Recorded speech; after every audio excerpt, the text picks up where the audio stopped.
11. şua olan Meyve Risalesi'nin 10. meselesi. Emirdağ çiçeği. Kur'an'da olan tekrarata gelen itirazlara karşı gayet kuvvetli bir cevaptır. Aziz Sıddık kardeşlerim, gerçi bu mesele, perişan vaziyetimden müşevveş ve letafetsiz olmuş, fakat o müşevveş ibare altında çok kıymetli bir nevi icazı kat'î bildim. Maat teessüf ifadeye muktedir olamadım. Her ne kadar ibaresi sönük olsa da, Kur'an'a ait olmak cihetiyle hem ibadeti tefekküriye, hem kutsi yüksek, parlak bir cevherin sadefidir. Yırtık libasına değil, elindeki elmasa bakılsın. Hem bunu gayet hasta ve perişan ve gıdasız, bir iki gün Ramazan'da, mecburiyetle gayet mücmel ve kısa ve bir cümlede pek çok hakikatleri ve müteaddit hüccetleri derc ederek yazdım. Kusura bakılmasın. Haşiye. Denizli hapsinin meyvesine 10. mesele olarak Emirdağ'ın ve bu Ramazan-ı Şerif'in nurlu bir küçük çiçeğidir. Tekrarat-ı Kur'aniyenin bir hikmetini beyanla ehli dalaletin ufunetli ve zehirli evhamlarını izale eder. Aziz Sıddık kardeşlerim, Ramazan-ı Şerif'te Kur'an-ı Mucizül Beyan'ı okurken Risale-i Nur'a işaretleri 1. şuada beyan olunan 33 ayetten hangisi gelse bakıyordum ki o ayetin sayfası ve yaprağı ve kıssası dahi Risale-i Nur'a ve şakirtlerine kıssadan hisse almak noktasında bir derece bakıyor. Hususan Sure-i Nur'dan Ayet-ün Nur 10 parmakla Risale-i Nur'a baktığı gibi arkasındaki ayet-i zulümat dahi muarızlarına tam bakıyor ve ziyade hisse veriyor. Adeta o makam cüz'iyetten çıkıp külliyet kesbeder ve bu asırda o külliğinin tam bir ferdi Risale-i Nur ve şakirtleridir diye hissettim. Evet, Kur'an'ın hitabı evvela mütekellim-i ezeliğinin rububiyet-i âmmesinin geniş makamından hem nev-i beşer belki kainat namına muhatap olan zatın geniş makamından hem umum nev-i beni Adem'in bütün asırlarda irşatlarının gayet vüs'atli makamından, hem dünya ve ahiretin ve arz ve semavatın ve ezel ve ebedin ve Halik-i kainatın rububiyetine ve bütün mahlukatın tedbirine dair kavanin-i ilahiyenin gayet yüksek ve ihatalı beyanatının geniş makamından aldığı vüs'at ve ulviyet ve ihata cihetiyle o hitap, öyle bir yüksek icaz ve şumul gösterir ki, ders-i Kur'an'ın muhataplarından en kesretli taife olan tabakayı avamın basit fehimlerini okşayan zahiri ve basit mertebesi dahi en ulvi tabakayı da tam hissedar eder. Güya kıssadan yalnız bir hisse ve bir hikaye-i tarihiyeden bir ibret değil, belki bir külli düsturun efradı olarak her asra ve her tabakaya hitap ederek taze nazil oluyor ve bilhassa çok tekrarla "Ez-zalimin, ez-zalimin" deyip tehditleri ve zulümlerinin cezası olan musibet-i semaviye ve arziyeyi şiddetle beyanı, bu asrın emsalsiz zulümlerine kavmi Ad ve Semud ve Firavun'un başlarına gelen azaplarla baktırıyor ve mazlum ehli imana İbrahim aleyhisselam ve Musa aleyhisselam gibi enbiyanın necatları ile teselli veriyor. Evet, nazarı gaflet ve dalalette vahşetli ve dehşetli bir Ademistan ve elim ve mahvolmuş bir mezaristan olan bütün geçmiş zaman ve ölmüş karınlar ve asırlar, canlı birer sayfe-i ibret ve baştan başa ruhlu, hayattar bir acip alem ve mevcut ve bizimle münasebettar bir memleket-i Rabbaniye suretinde sinema perdeleri gibi kah bizi o zamanlara, kah o zamanları yanımıza getirerek her asra ve her tabakaya gösterip yüksek bir icaz ile ders veren Kur'an-ı Mucizül Beyan, aynı icazla nazar-ı dalalette camit, perişan, ölü, hadsiz bir vahşetgah olan ve firak ve zevalde yuvarlanan bu kainatı bir kitab-ı samedani, bir şehri rahmani, bir meşheri sun-i rabbani olarak o camidatı canlandırarak birer vazifedar suretinde birbiriyle konuşturup ve birbirinin imdadına koşturup nev-i beşere ve cin ve meleğe hakiki ve nurlu ve zevkli hikmet dersleri veren bu Kur'an-ı Azimüşşan, elbette her harfinde 10 ve 100 ve bazen 1000 ve binler sevap bulunması ve bütün cin ve ins toplansa onun mislini getirememesi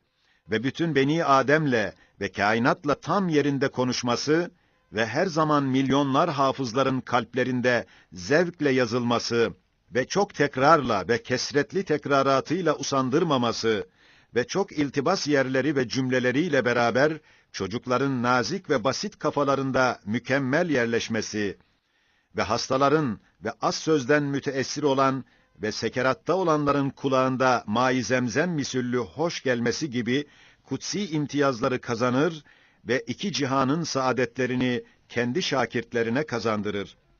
Ve tercümanının ümmiyet mertebesini tam riayet etmek sırrıyla hiçbir tekellüf ve hiçbir tasannu ve hiçbir gösterişe meydan vermeden selaseti fıtriyesini ve doğrudan doğruya semadan gelmesini ve en kesretli olan tabakayı avamın basit fehimlerini tenezzülat-ı kelamiye ile okşamak hikmetiyle en ziyade sema ve arz gibi en zahir ve bedihi sayfeleri açıp o adiyat altındaki harikulade mucizat-ı kudretini ve manidar sutur hikmetini ders vermekle lütfu irşatta güzel bir icaz gösterir. Tekrarı iktiza eden dua ve davet, zikir ve tevhid kitabı dahi olduğunu bildirmek sırrıyla, güzel, tatlı tekraratıyla bir tek cümlede ve bir tek kıssada ayrı ayrı çok manaları, ayrı ayrı muhatap tabakalarına tefhim etmekte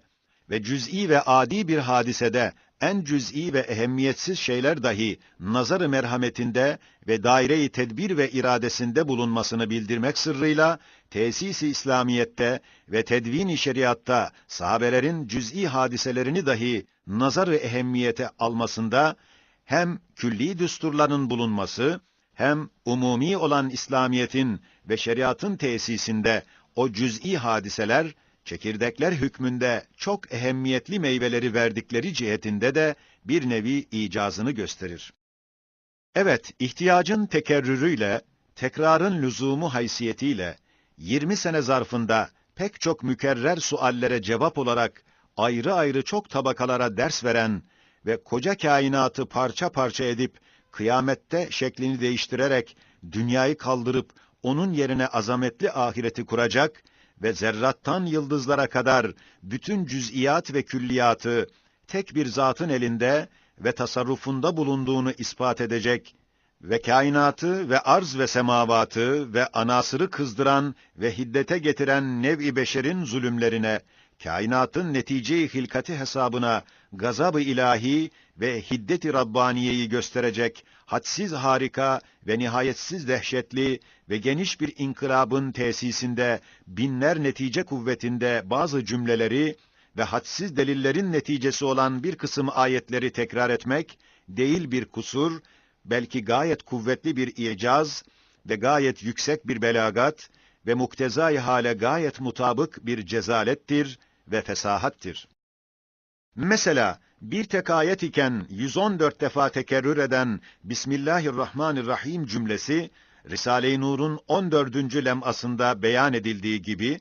arşı ferşle bağlayan ve kainatı ışıklandıran ve her dakika herkes ona muhtaç olan öyle bir hakikattır ki, milyonlar defa tekrar edilse yine ihtiyaç var. Değil yalnız ekmek gibi her gün, belki hava ve ziya gibi her dakika ona ihtiyaç ve iştiyak vardır. Hem mesela Sure-i Tasin Mim'de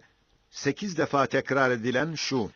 İnne rabbeke lehuvel azizur rahim ayeti, o surede hikaye edilen peygamberlerin necatlarını ve kavimlerinin azaplarını kainatın netice-i hilkati hesabına ve rububiyeti âmmenin namına o binler hakikat kuvvetinde olan ayeti tekrar ederek, İzzet-i Rabbaniye o zalim kavimlerin azabını ve rahimiyet-i ilahiye dahi enbiyanın necatlarını iktiza ettiğini ders vermek için binler defa tekrar olsa yine ihtiyaç ve iştiyak var ve icazlı bir ulvi belagattır. Hem mesela Sure-i Rahman'da tekrar edilen فَبِأَيِّ آلَاءِ رَبِّكُمَا تُكَذِّبَانِ ayetiyle Sure-i Mürselat'ta Veylun yevmeidin lil mukezzibin ayeti, cin ve nev-i beşerin kainatı kızdıran ve arz ve semavatı hiddete getiren ve hilkat-ı alemin neticelerini bozan ve haşmet-i saltanat-ı ilahiyeye karşı inkar ve istihfafla mukabele eden küfür ve küfranlarını ve zulümlerini ve bütün mahlukatın hukuklarına tecavüzlerini asırlara ve arz ve semavata tehditkârâne haykıran bu iki ayet, böyle binler hakikatlarla alakadar ve binler mesele kuvvetinde olan bir ders-i umumide binler defa tekrar edilse yine lüzum var ve celalli bir icaz ve cemalli bir icaz-ı belagattır.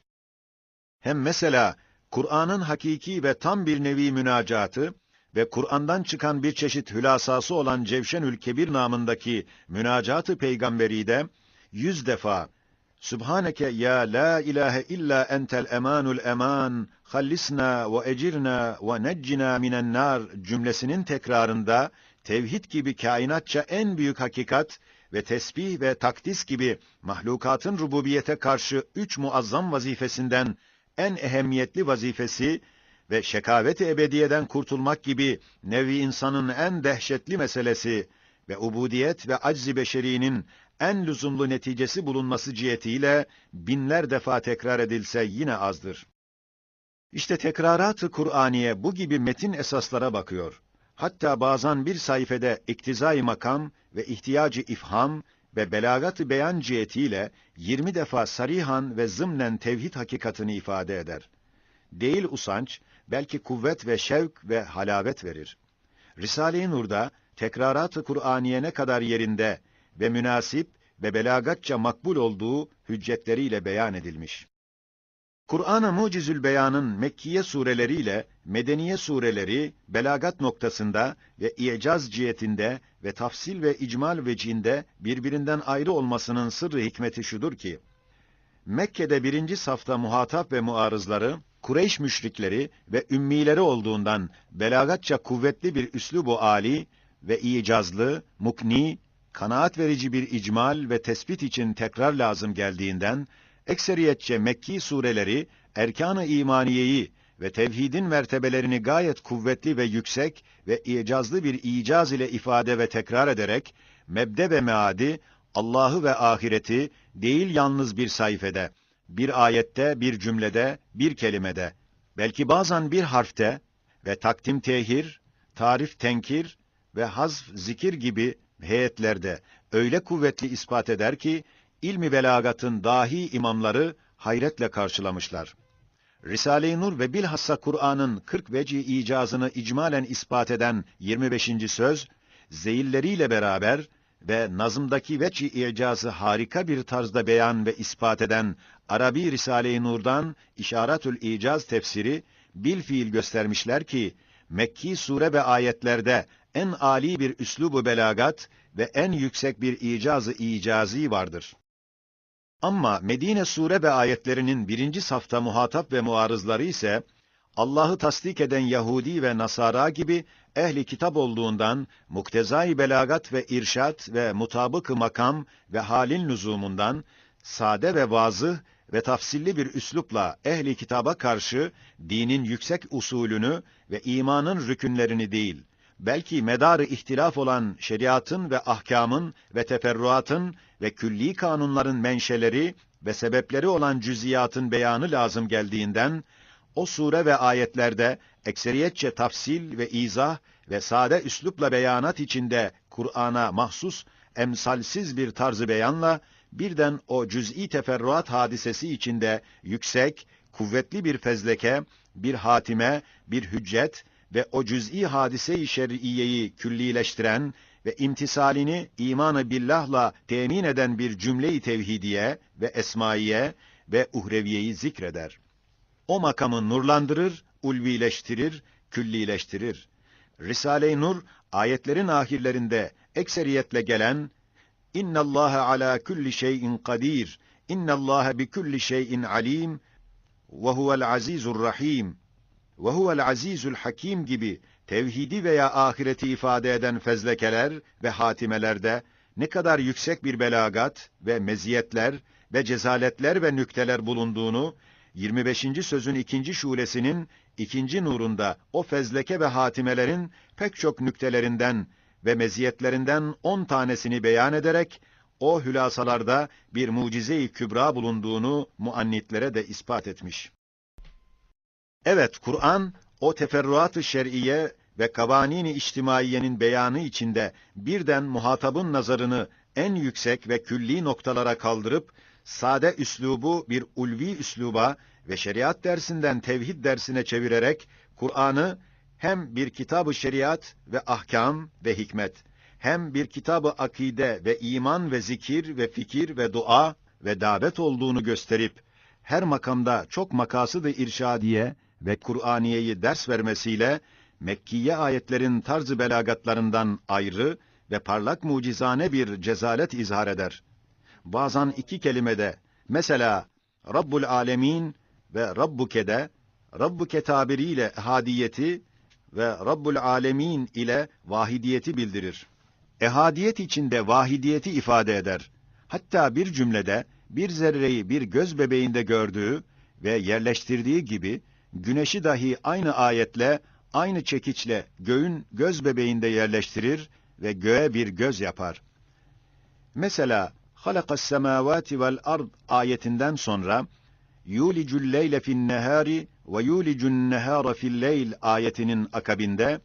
ve huve alimun bizatis sudur der. Zemin ve göklerin haşmet-i hilkatinde kalbin dahi hatıratını bilir, idare eder der. Tarzında bir beyanat cihetiyle o sade ve ümmiyet mertebesini ve avamın fehmini nazara alan o basit ve cüz'i muhabere, o tarz ile ulvi ve cazibedar ve umumi ve irşatkar bir mükalemeye döner.